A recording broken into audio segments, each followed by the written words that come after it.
Assalamu alaikum, everybody. So today I'm going to be talking to you about onboarding new teachers, given the idea that we are going into this COVID-19, with the COVID-19 situation. Can you guys hear me well? I know I just got a signal that says my connection is unstable. Can you guys, am I breaking up? Okay, great.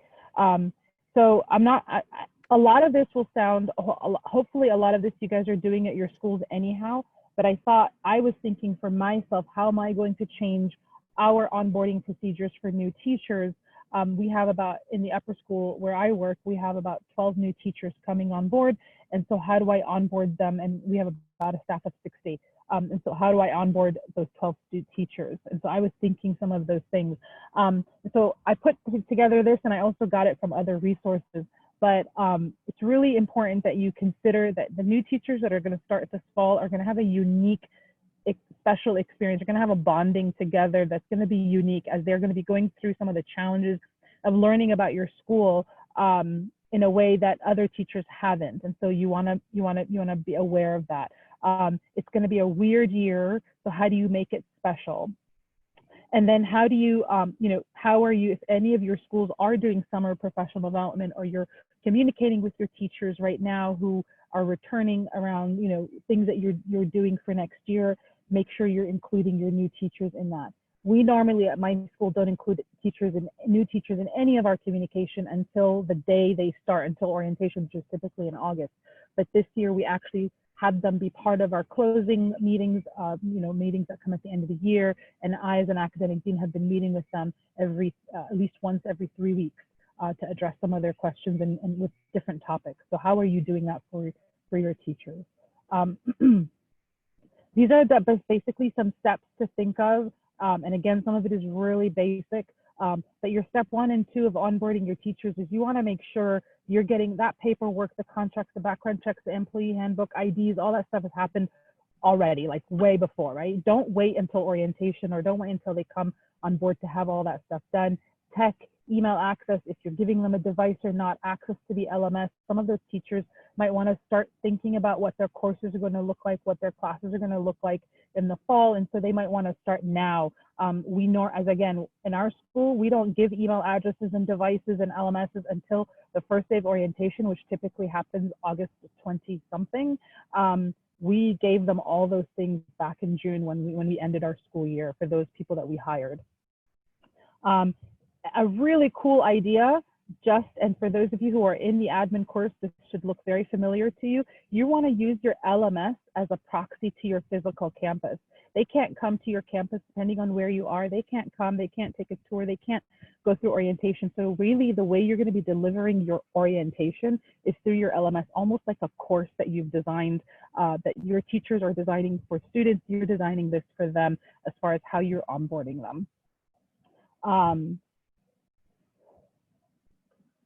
My internet is a little slow, so my slide transition might not be working right away. In our school, we have every new teacher has a mentor. We call them, we're a Quaker school, so they're called the Society of Friends, capital F.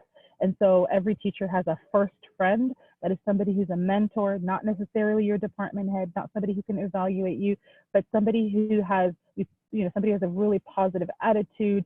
Their personality is compatible. Maybe they live nearby that person. Maybe they teach nearby them, so they're in that same hallway. But it's somebody who has competence on what teaching at our school looks like. And then they have this, and they have a positive attitude. You want to really pair those people up, because there's going to be a million questions that are going to come up to that teacher, and they might not feel comfortable to always come to the principal to ask those questions. They want a buddy to do that. And they're going to find that buddy whether you give them or not. So take that into consideration and think, how can I make this relationship a more positive one by maybe having a mentor? And if you do have them, make sure that you're doing something nice for those mentors, lunch or something, or give them something for the effort that they're putting forth. Step 4, all of us have our handbook, and our handbook is that traditional handbook that teachers have to sign with their contract. This is an idea for a part of your handbook or a separate handbook. It's called the Best Handbook Ever. I'm going to put a link in the chat. It's a free resource that I found on Independent Curriculum Group's website. It's an actual Word document that you can edit but it really talks about life at your school beyond the traditional, beyond the, the PTO or whatever. It's all the unwritten rules around traditions and customs and the glossary of special language that you might use that are very specific to your school. In our school, friends is a loaded word. We don't just say, "Oh, you're my friend." It's a loaded word because it's a Quaker school. So, is there language to your school that might be helpful for teachers to learn about? Trying to get to the next step. I apologize about how slow my. The other thing you want to consider is we go through all the routines of what a new teacher needs to know, but we don't always think about the culture of the school. And so this was a really cool idea that somebody at my school came up with. Previously, when you think about culture, they were a history teacher, and maybe for history teachers, you thought of the Persia acronym. This is called Pig's Ear, but basically it's, who's in charge, whether your P is power in politics. It's really important. Who's in charge, who's really in charge, and you have who's in charge, but then who's really in charge? Who do I go to for my everyday questions? You might talk about your philosophy, the vision, those are your ideas, the geography of the campus, the space allocation, the space use, what's okay to use, what's not okay to use, social structures, a hierarchy. We talk about the diversity, equity, inclusion, and belonging realities. We really need to be addressing those in our Islamic schools. What is that, and what is that case in our Islamic schools when we talk about diversity, equity, and inclusion? Economy, who controls essential resources, time, materials, where do I go if I need this or that? And then, for example, the idea that what are those beliefs or the articles of faith? And I don't mean like your iman or anything. I mean about those beliefs or their cultural beliefs that kind of go beyond the mission and vision. So think about how you're going to be presenting your school culture to your new teachers. So the idea is that you're creating an orientation course using your LMS, and that it's designed and delivered through your LMS using synchronous or asynchronous videos.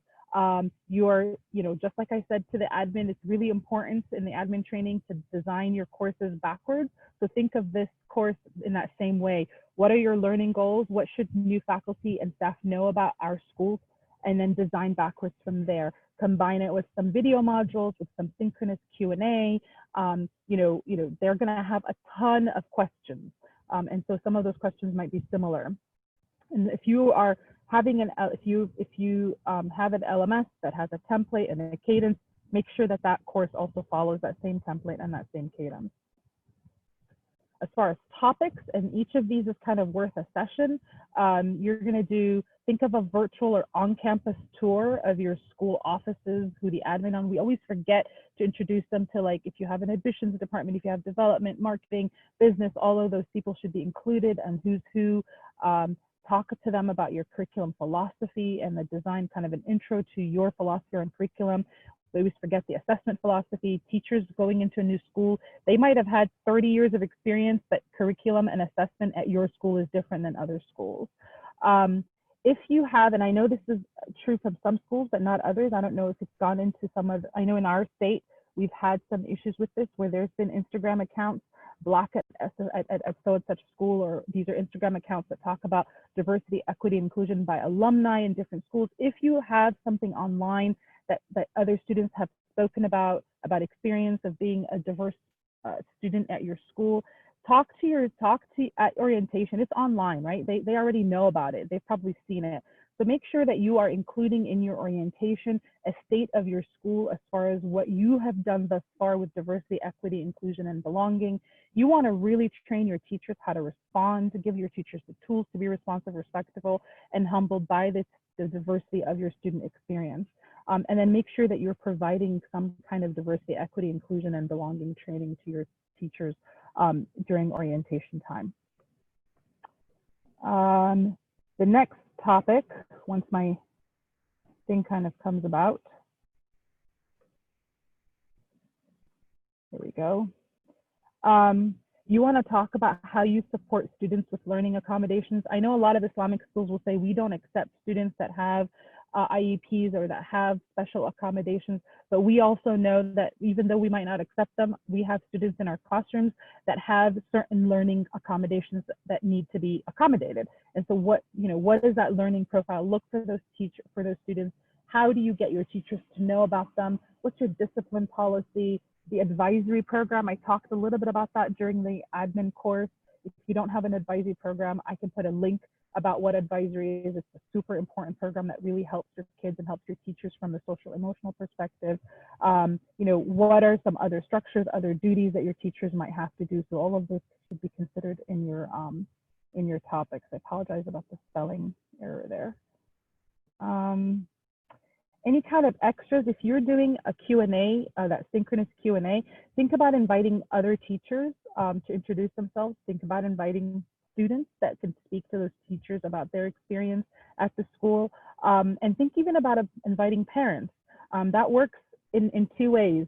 The teachers get to know what parents are like at your school, but also it allows for parents, if they had a really good experience chit-chatting with their new teachers, that kind of gives them, that builds their reputation right from the beginning.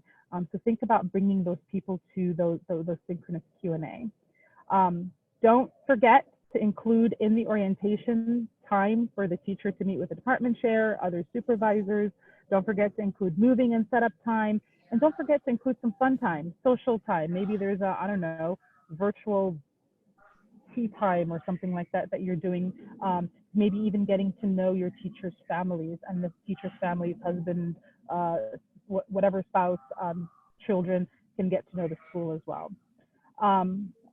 Don't really forget, classroom management and grading at a new school is always different from school to school, no matter how many years of experience your teacher might have. So make sure your course builds in that support. So what does classroom management look like? What can I do? What can't I do? And what does grading look like in your school? And then think about how you're checking in with your new teachers throughout the year. This is not just a 1 week thing. This is a whole year orientation. Ultimately, you really want to make sure you let your teachers know that you love them and that you care about them and that you're there for them, no matter where there really may be.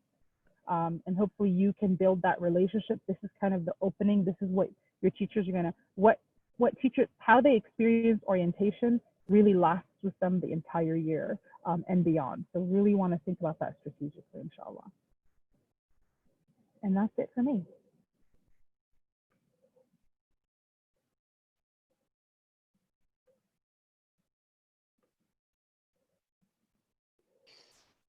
Jazakallah khair, Rasha. Really appreciate it. I think we have a few minutes for question and answers. I asked you a question. How many days do you think are needed for comprehensive orientation?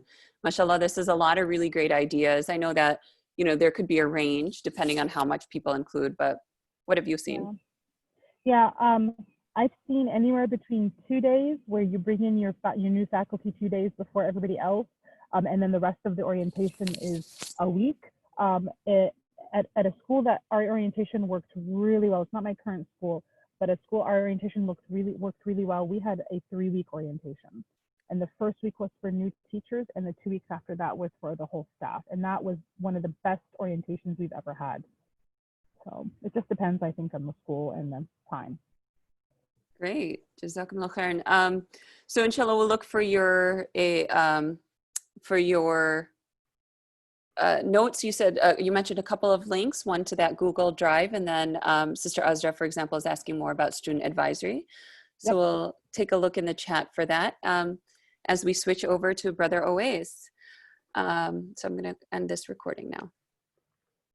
Oh, not the meeting, hold on. Cancel recording.